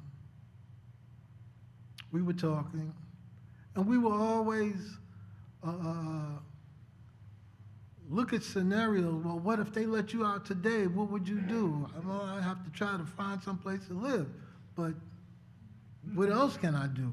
Well, you need to do this, and you need to think about that, and I'm looking at all the things, I'm thinking in my mind, all the things that I take for granted are things that you do every day. And these are things that I didn't have to worry about. I didn't have to worry about food, clothing, and shelter. I didn't have to worry about transportation. I didn't have to worry about providing support for this or providing support for that. But all these things started flashing in my head. Once you're released, you're going to become responsible. And I said, oh, man. do I really want this? Because y'all are going through hell. And a lot of times behind them walls, we sit down and we watch the news and we watch these news programs, and man, some of the things that we say. But I said, yeah, well, whatever has to be, has to be, you know. And the officer came to the table and said, Mr. Johnson, the superintendent want to speak to you. I don't know why I said it this way, but I said, for what? And she said, I don't know. You get up and speak to him. Let's go. So I'm, okay. So I took my glasses and put it down. She said, no, keep your glasses because you might need it. So I said, okay. I picked up my reading glasses and she escorted me out to the desk. I go up to the officer's desk and the superintendent's standing there, and he's got not a smile and not a smirk, but it's there, and you could see it. And I said, what's up? He said, step outside for a minute, let me speak to you. Now, you don't normally get a superintendent to come to grab a prisoner and say, come with me, walk over here, and he's by himself. For security reasons, that doesn't happen. In this particular case, that's what happened. He took me outside the visiting room, closed the door behind us. He said, are you all right? I said, yeah, but now I'm looking him up and down because all I'm thinking security, I got to. It's a security situation. So I'm looking him up and down, and he said, he had a piece of paper. He said, well, listen, I just here to let you know that the governor granted you clemency. And when he said that, my whole body just, it's like a swoosh. When on the iPhone, after you type in a message on that message thing, and you push that arrow and you hear it, yeah, well, that's what I felt. So I like, and I'm looking at him and he's saying it. He said, are you all right? You all right? I said, yeah, I'm cool, I'm cool. And I had to be cool. You know, I couldn't express my true feelings. So he says, okay, well, listen, your counselor's gonna get in contact with you, and I signed off on it already, but they wanted me to tell you first before the governor released it to the media. It was a situation where that year, last year, the governor, she only signed off on 2 clemency applications, and I happened to be one of them. So,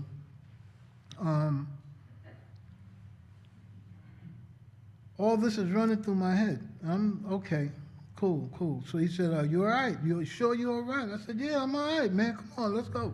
So we stepped back into the visiting room, and Solange, she lost it. I mean, because for 7 years back and forth every week, she's coming to see me. I'm giving interviews, phone interviews, letter writing campaigns, individuals coming to see me to sit down to look at my mental state of awareness, to see the type of person that I am, and every other thing you could think of that go along with that. And it was a situation where for her, because she did all the running with the support of Bulls Head and Poughkeepsie Meeting. And I thank you for that, because without you, there would be no me here this evening. Thank you. And we hugged, and after that, it was just a matter of when is it? When is it? The guys in the visiting room, they clapped. Even the officer, that was kind of strange. The officer clapped, and that was that. So now I'm in another daze because after 43 years, I'm getting ready to hit the streets. And I'm thinking, I lost so much family. I lost my mother, I lost my oldest brother. My baby brother, he's either in a nursing home or he's deceased. I have yet to confirm that, which is something that I'm working on though. And I'm just saying to myself, wow, I wasn't prepared for this. I really wasn't prepared for it. But it was through the effort and the struggle of religious society of friends that told me that whatever it was that I did, that I was doing while I was in prison, it was the right thing to do. And I need to remember that and keep that in mind and pass it on to other individuals, because there are many men like me still behind them walls and them fences. And I say that to say that there's a need for greater community involvement in the correctional process. The Prisons Committee, they do lovely work. And guys speak about them all the time. Although a lot of times, a lot of guys are misinformed about the letter writing, the correspondence, inside, outside. Yeah, they're misinformed because guys be looking to, is she married? How many jobs she got? Well, listen, she got any children? And, we have to explain to them that it's not that type of party. But what it is it's people that's concerned and interested in your mental health and well-being. And if one day someone were to ask them, would you assist us in making a proposal for this individual to be released from prison, you would like for them to have a favorable decision to render in your behalf. But Quakers got that well respected among many. I left the Green Haven Worship Group where I was clerk. I left 4 individuals that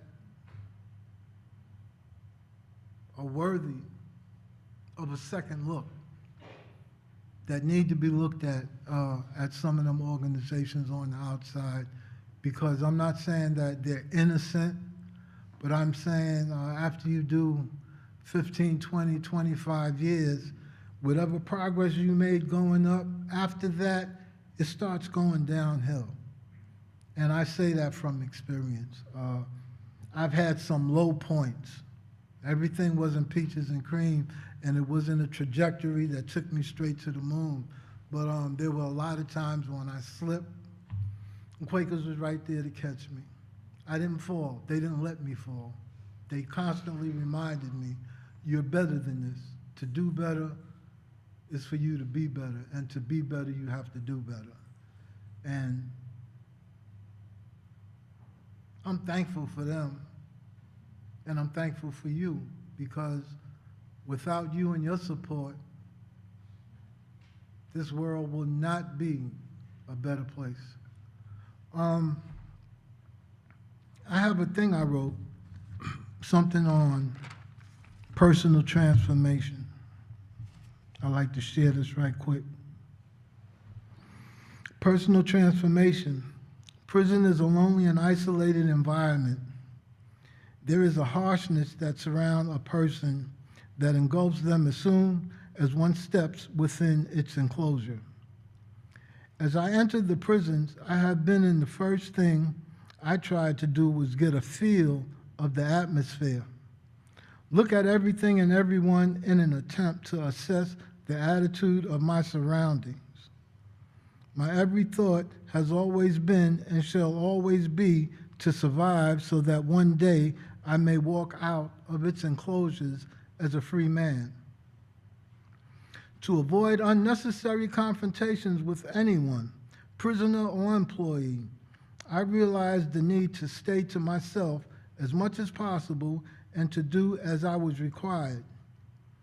During an intake interview conducted by a sergeant, I was told that to get through this with the time I got, my best bet was to keep my nose clean, avoid trouble, do what I was told to do, and that he did not care what may happen, but not to assault any staff, because then I would learn what real trouble was all about. And that's basically all they care about. They don't care if we kill each other as long as we don't do anything to them.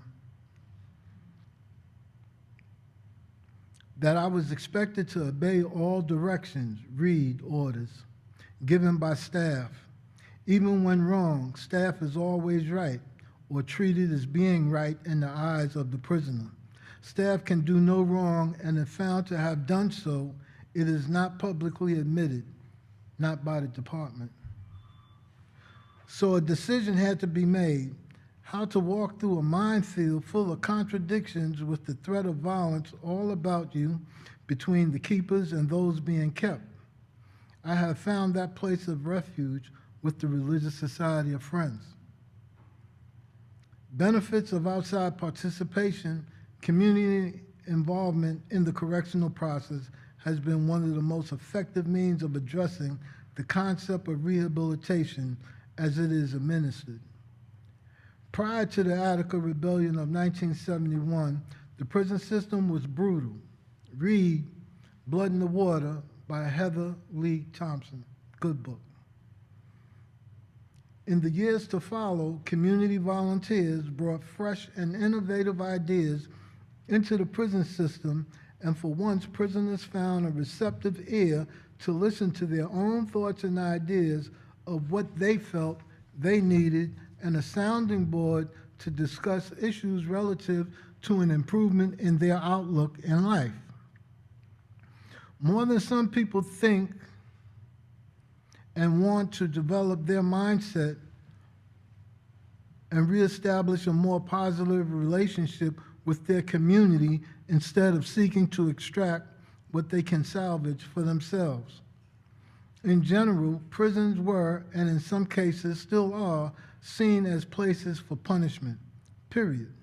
Back then, the sky was the limit to what kind of punishment was to be inflicted. The infusion of community volunteers was a life savior for many men and women behind these walls. Volunteers allow prisoners to speak with, not to or at, members of their community for the beneficial purpose of the prisoner being allowed to speak to their specific needs and the community speaking to their specific needs. Establishing both to work at developing a program to service both their needs jointly. There was a strong sense of acknowledgement that one size does not fit all. Like a hospital, one of the first things a person is asked is, what is wrong? What seems to be the problem? It was recognized that prisons should have a responsibility to address the needs generally of a prisoner while also being mindful of the conditions of the community that person is expected to return to upon their release. While the state prison system seemingly promotes constructive interaction between prisoners and community volunteers, hence their volunteer service program, their directives and policies seem to work against such constructive interaction.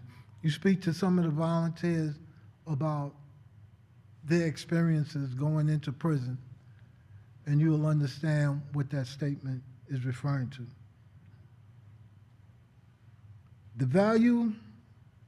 value of community involvement in the correctional process is a win-win-win for the prison system, the community, and prisoners. Through their volunteerism, community members, groups, and/or organizations can stress the importance of their volunteerism as part of their civic duty, that their involvement in the correctional process is necessary in order to protect the offender and the community when the offender returns. Civic duty includes combating crime and delinquency, which many studies have shown to be caused primarily by poverty. Civic duty reveals that it is not enough to just live in a community, but that in order for such community to be as vibrant as one would like, it takes personal involvement to produce such an environment. If a person lives in filth, they can be expected to produce the filth they live in. Community involvement in the correctional process also allows community members to learn more about the structure and operation of those institutions responsible for the errants under their care, custody, and control. This improved involvement stops short the practice of just sending a person away to an institution to be fixed, without safeguards on the process and methods being used and administered, with a careful critique on the results. Community involvement allows the community to monitor the progress and setbacks and provides an opportunity for constructive input for consideration if needed. When a child comes home from school, the guardian or parent generally asks them what did they learn that day and whether they had any homework to do. There used to be Parent-Teachers Day, where the parent has an opportunity to meet with the teacher to assess the development and progress of the child in the class, which is a new socialization experience for the child. At this time, any shortcomings noticed can be brought to the attention of the parent or guardian, and then a discussion can be held with the teacher in an attempt to remedy the situation, if any. The state prison system should be critiqued the same way. Community involvement in the correctional process allows the prisoner to experience the fact that they are not alone in their efforts to correct their social behavior, that someone cares about what happens to them during this transition process, and that the community is interested in the prisoner's rehabilitative process and the ability to transform oneself into a productive element of the community being returned to, even if it is not the specific community the volunteer comes from. Prisons, like many schools, fail because they do not address the specific needs of the offender and the community the prisons are intended to serve. Civic duty should be built into all prison programs and initiatives to address issues of crime and delinquency. The Volunteer Services Program is a viable concept if only allowed to be utilized beyond its bare minimum capacity. A win-win for both the prison system and the community it is intended to serve. This way, the local community and society in general will know they are getting what their taxes are paying for from a system which generally operates today on a budget in excess of $2.2 billion a year. Reintegration upon release is an important factor that ties in with community volunteers and their involvement in the correctional process. Through volunteerism, there are people on site that can make a more informed determination as to whether a person should be released and where their presence would be most needed or helpful. Volunteerism allows community members to be in the forefront of determining the release potential of an incarcerated person. Having worked with said individuals, they know the strengths and weaknesses that need to be further developed in the community. Such an assessment is critical, crucial, and necessary for the reintegration of a formerly incarcerated to work. So many a time I have heard people say that he changed, and everyone wonders whether the change is for the better. Sometimes re-entry into the community is so strange because time does not stop when one goes to prison and development in the community moves on. Babies are now grown and in some cases have children of their own. Stores have closed and new ones have taken their place. Even street names have changed, and where once a person could go in one direction to reach a certain destination, one now finds that they must travel a different route. Upon release from a prison, a person now have to fend for themselves to acquire the basic necessities they were automatically provided with in prison: food, clothing, and shelter.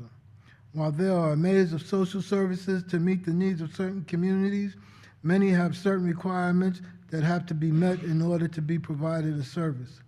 Having worked with volunteers over the months and years prior to release, a person now has a guide to assist them in the transition towards obtaining employment and other important needs. In closing, what I'm saying is that the Department of Corrections has a habit of releasing defective products. That's what they do. They release individuals that they know or have an inkling that they, statistically speaking, this individual is going to recommit crime and he's going or she's going to come back to prison.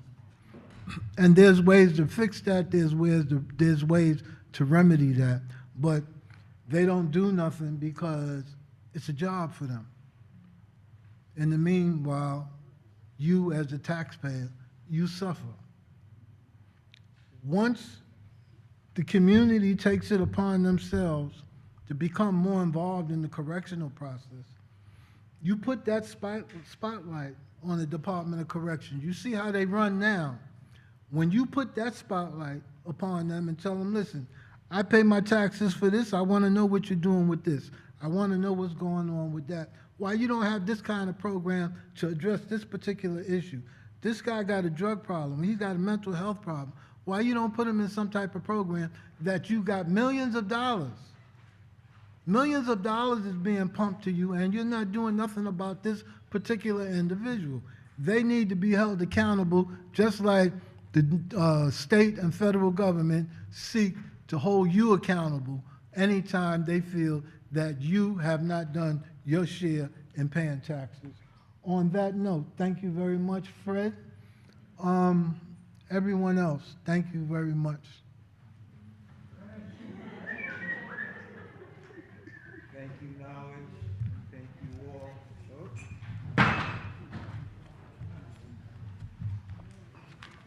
Thank you, Knowledge. Thank you all. And particularly thank you for your endurance and patience. We've only run a half an hour long. So this ends tonight's program. I'm going to at least say if people want to stay and ask questions or offer commentary, let's give those who want to leave a chance to leave, and we can continue at least a little bit longer with some sharing and discernment. Don't forget to leave your flowers, your leaves in the box. Thank you all.